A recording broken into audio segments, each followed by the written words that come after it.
What's the worst way a friend has shown you they weren't really your friend? Story 1. She invited me over to hang out.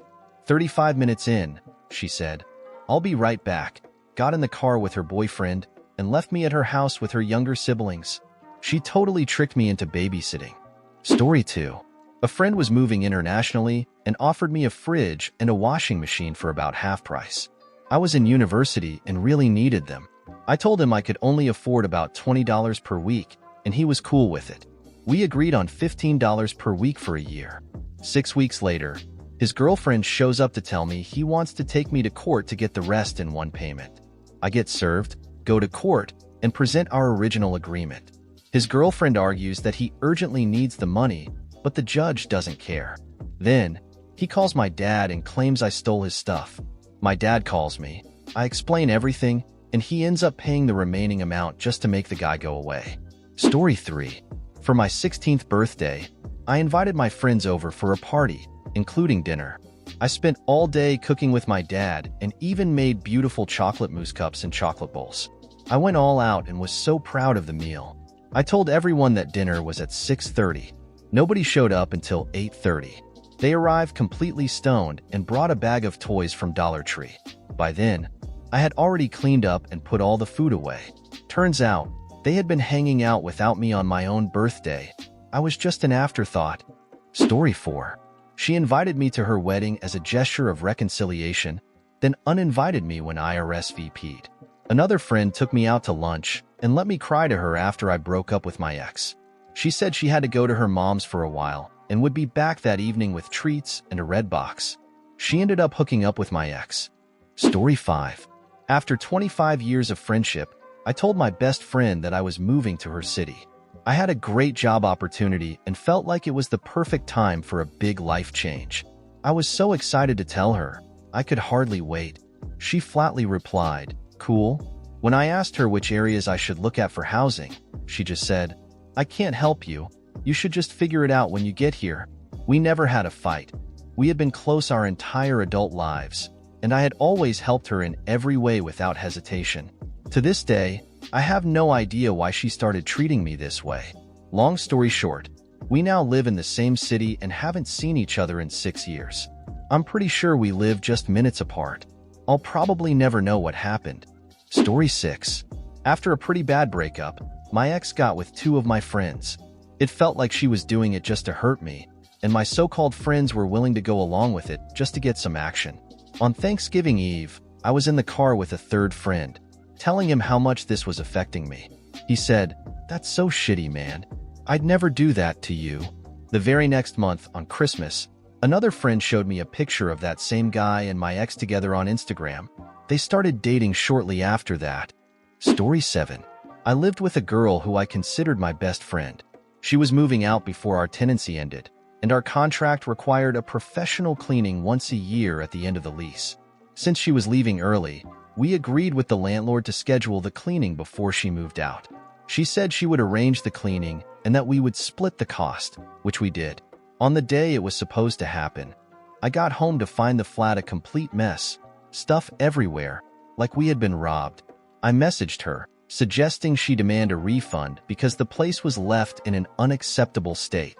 Instead of understanding, she got defensive and accused me of being ungrateful for her effort in organizing it. When I asked for the receipt, since our landlord would need it, she sent it to me. Suspicious, I called the cleaning company to complain, only to find out they had no record of our booking. She had never arranged the cleaning, took my money as if she had, and even faked a receipt. That was the end of our friendship. Story 8. A long time ago, on my 10th birthday, I decided to have a big party for the first time. About 30 kids at a park, with a t-ball set up and a picnic. My best friend at the time told me he had a surprise for me in one of the fenced walkways leading to the park. When I followed him, he sucker punched me. Then he and another friend took turns jumping on me and kicking me. After a few minutes, another kid from the party saw what was happening, ran them off, and took me back to my mom so I wouldn't be too embarrassed in front of the other kids.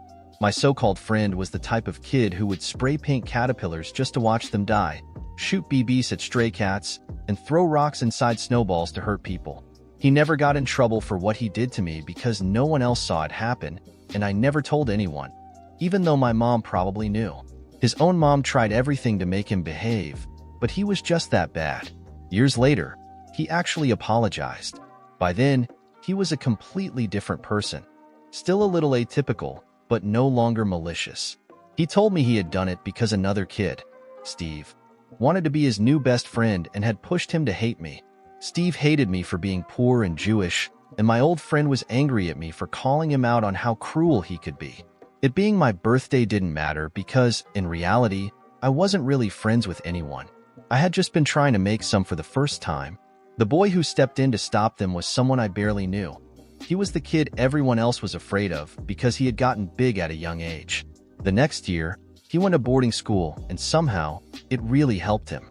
Last I heard, he turned into a hell of a man. Looking back, this was my last straw.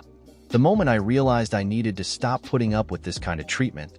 Not everyone gets that moment, though, and if you've been through something similar, I just want to say, you deserved better, just like I did.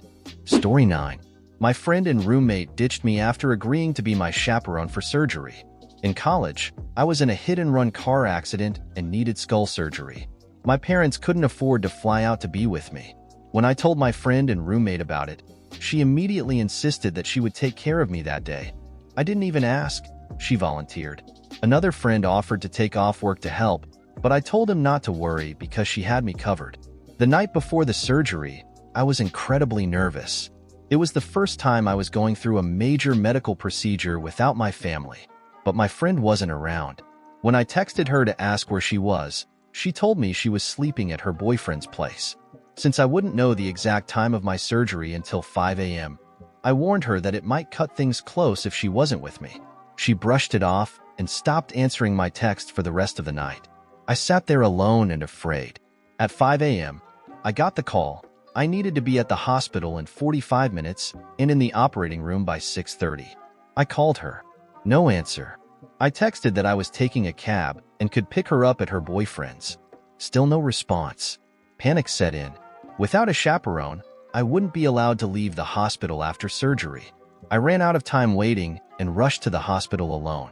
At check-in, the nurse asked where my chaperone was. I lied and said she was in the bathroom just to get through the doors. Desperately, I texted everyone I knew, begging them to come pick me up after surgery, but nobody responded. Eventually, I had to put my phone away, get on the bed, and go under anesthesia. About 6 hours later, I woke up to the same nurse I had lied to earlier. She was angry because no one had shown up to get me. I described my friend, and the nurse went looking for her. I had to get dressed by myself, groggy and in pain. Then I sat alone for another hour, still feeling the effects of the anesthesia. Finally, my friend and her boyfriend showed up. Turns out, they had arrived at the hospital about 2 hours after I went under. They got bored, started wandering around, and either got lost or just lost track of time. By the time they found me, I was already awake and fully dressed. We checked out, and I paid for our cab ride home.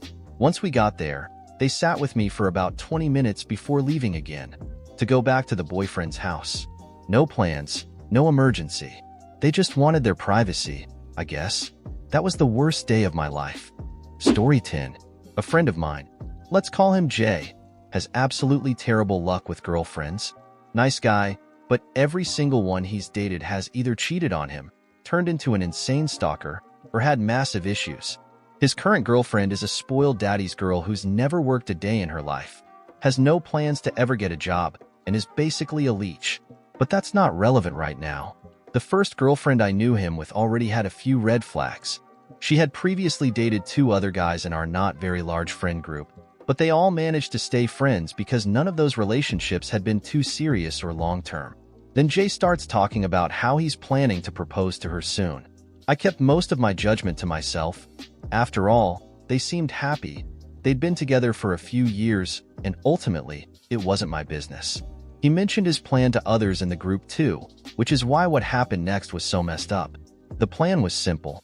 Friday night, we'd have our usual tabletop RPG session. Jay was our DM. Saturday afternoon, we'd have a small barbecue to celebrate another friend's birthday. Nothing big, just some burgers because it was summer. Then, in the evening, Jay would take his girlfriend out for a nice dinner and propose. He looped us all in on Friday night so we wouldn't accidentally disrupt the plan by trying to extend the barbecue or schedule more games. Seemed like a solid plan. No obvious flaws. Then everything went to hell. During the barbecue, the friend, whose birthday we were celebrating, proposes to her. In the kitchen. Out of nowhere. Apparently, he had been in love with her for years, and he gives this long, heartfelt speech. A few of us walk in on it halfway through, completely confused and unsure what the hell to do. This wasn't even one of the two guys she had previously dated. None of us had any clue he had feelings for her. We later concluded that, as far as we could tell, they weren't cheating before this. He just saw his chance, knowing Jay was planning to propose that night, and decided this was his last opportunity or something equally messed up. And to our absolute shock and horror, for some godforsaken reason, she says yes. I ran to find Jay and explained what was happening. I swear, I watched him die inside in real time. Moments later, the newly engaged couple comes outside, and she announces their engagement to the whole group. At the same time, she's breaking up with Jay. In the same goddamn sentence. The fallout was absolute chaos. That entire friend group imploded. Somehow, a few people managed to justify taking their side, while those of us who stuck with Jay, myself included, were gradually pushed out as he developed some completely understandable trust issues. And that was the end of that. Story 11. My first roommate was one of my best friends from high school. We weren't the closest in our friend group, but we were still good friends. As a roommate, she was actually great, aside from being a terrible communicator who would sometimes leave her phone at home, disappear with her boyfriend, and scare everyone. At one point, she was stuck working 60-plus hour weeks handling escalated customer service issues for a store credit card. She was miserable. When she finally got a week off, she wanted to throw a party at our place and promised to host, clean, and handle everything. I was 19, wasn't expected to do anything, and wanted to go to a party. So hell yeah, the party was a blast. Until the end, when people started asking me for things. I was drunk and stuff. So I said, "Why the hell are you asking me?" Ask friend. That's when I found out my friend had disappeared with her boyfriend. Not only that, but she had already let two of our drunk mutual friends crash in her bed. Since she was gone, people started coming to me for everything. She had left her phone behind, of course, and her boyfriend wasn't answering his.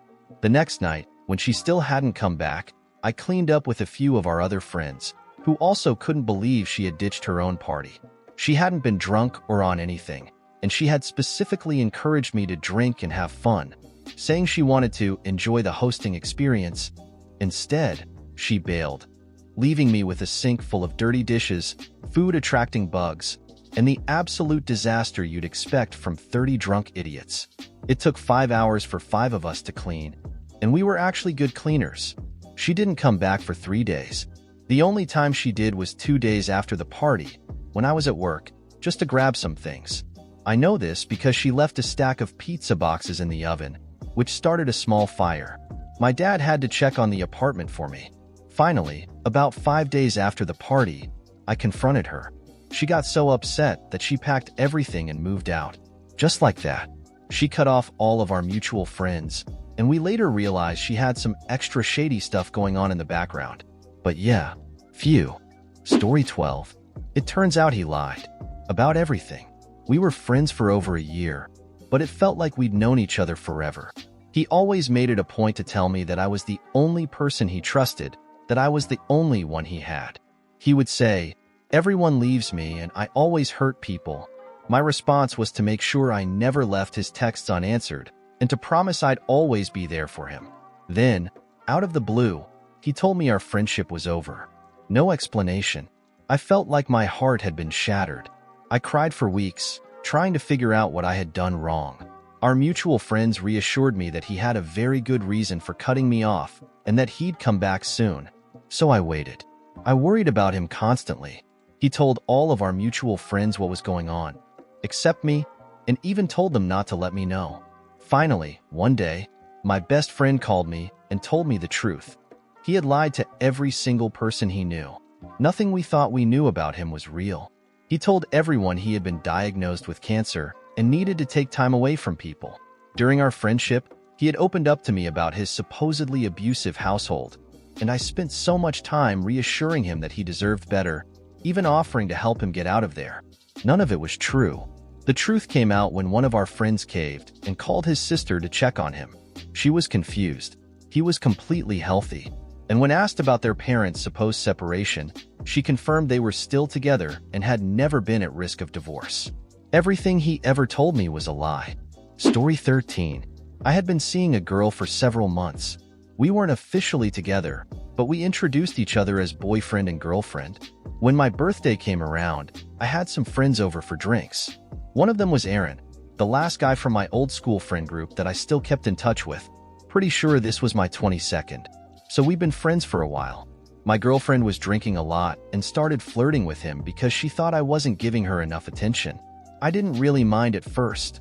She was drunk, and I figured it wouldn't go anywhere since I trusted him.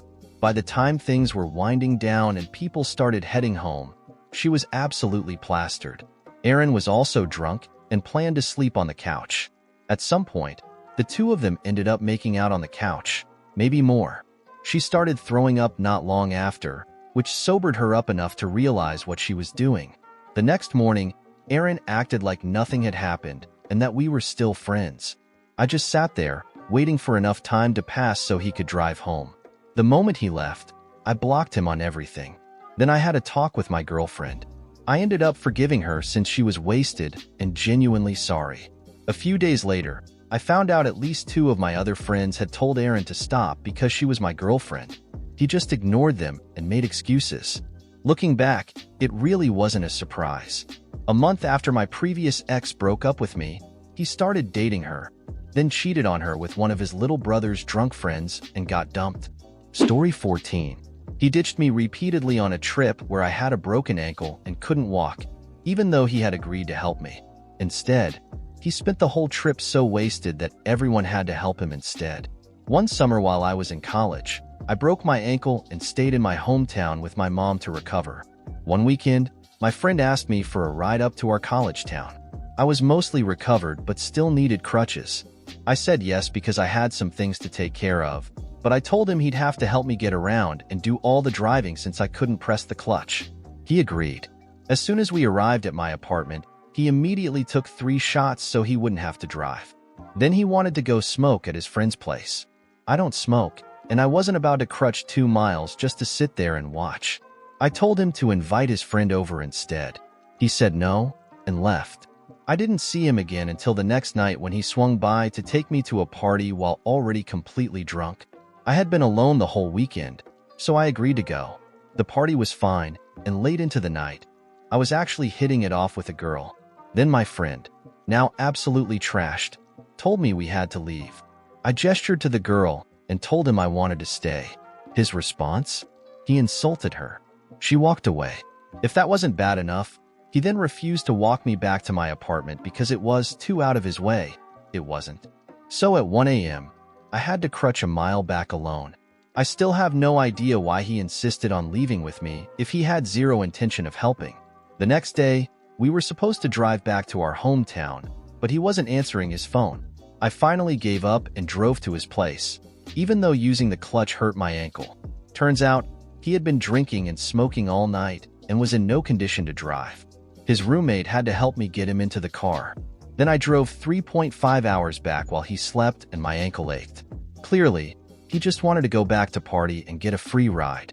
Helping me was never part of the plan. Story 15. This girl was dating a guy I had known for years who lived on the street next to mine. I saw her all the time, thought she was cool, and went out of my way to become friends with her. It worked. We became friends, and our boyfriends did too. Everything seemed great for a while. Since they lived so close, my boyfriend and I hung out at their house a lot. She and I got really close and started calling each other best friends. I truly believed we were. She was definitely my best friend, and she claimed I was hers. But there were little things that didn't sit right. She was terrible at messaging, both starting conversations and replying.